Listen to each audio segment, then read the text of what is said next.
Rojê İsa Mesîh yeno memleketê geresanija. û jadê jew merdimo Cının est bî. İsa Mesîh cinê rê vano ê merdimî ra bivjî. Cino ku ey miyan dibî İsayê rê secde kin û ew vano tî min ra çi wazenê ey lajê alay. İsayê rê vano namey to çi çiyo? Cin zî ey rê vano namey mi tûmeno. Ma bolye. Sebeno ma biriş nê xozan miyan. Ney sera İsa Mesîh înarê îzin dano ew cinî heme kewnê xozan miyan.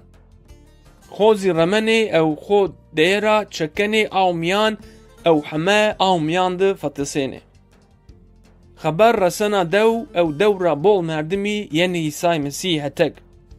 Nê merdimî weynenê ki merdimo Cının ronişto çina cira ew biyo baqil. Merdimî tersenê ew İsayê ra rica kenê ki wa wijara şiro.